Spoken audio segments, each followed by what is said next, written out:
Il me prend avec ses mains, il me bloque contre la paroi de l'ascenseur et il m'embrasse de force sur la bouche.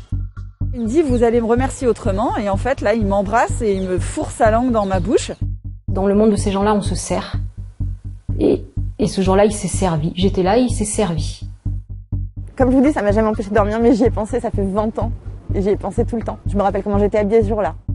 C'est un candidat à la présidentielle et moi j'estime qu'il est indigne de cette fonction. On voit bien que pour lui, les femmes ne sont pas des hommes comme les autres, ce sont des sous-hommes, ce sont des objets. Enfin, pour moi, le match, il est plié. Il y a Éric Zemmour et il y a une hôtesse d'accueil. Il n'y a pas de match, en fait. Maintenant que des femmes ont parlé, que ce soit comme si ça n'avait jamais existé, ça je l'accepte pas. Pendant plusieurs mois, Mediapart a enquêté et recueilli le témoignage de 8 femmes. 8 femmes qui accusent un homme, Éric Zemmour, de comportements problématiques, d'agressions sexuelles, pour des faits présumés allant de 1999 à 2019. Pris à partie sur un marché en Corse, Éric Zemmour a ensuite frappé une opposante. Éric Zemmour se retourne et lui assène un coup à l'arrière du crâne. Ceux-ci l'ont accueilli au cri de « Dégage, la Corse n'est pas à toi » et « Les fascistes dehors ». Fascistes de merde! Dégage! Dégage!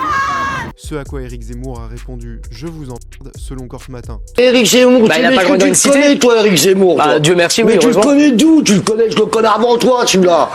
Avant toi quand il a cherché de l'argent. Et où il a été quand il a été chercher de l'argent? Ah oui, à la banque? Non, j'allais dire quelque chose, heureusement que je l'ai pas dit. C'est toi. Heureusement, je l'ai pas dit.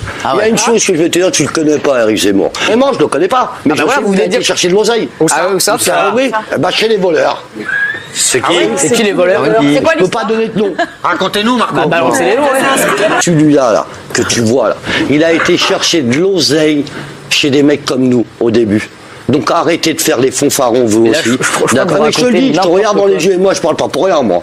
Moi je parle pas, je peux donner des noms où il a été. Donner? Mais non, on va pas. Donner des noms. Attendez, on peut pas laisser par contre se dire sur un plateau qu'Éric Zemmour est allé voir des voleurs pour leur prendre de l'argent. Des escrocs, c'est pas pareil. Il a pris chez un mec que je connais très bien, il a pris 700 000. Et c'est tout? Mais non, mais il raconte n'importe quoi, monsieur. Mais c'est énorme. Au début, il a été chez les faux. Après, il a été chez les escrocs. Écoute-moi bien, bon, putain, j'ai envie de parler. Non, mais t'emmerdes pas. On revient demain. En plus, on doit vraiment rendre l'antenne. Je peux te dire quelque chose. Il a l'argent du carbone dans les mains.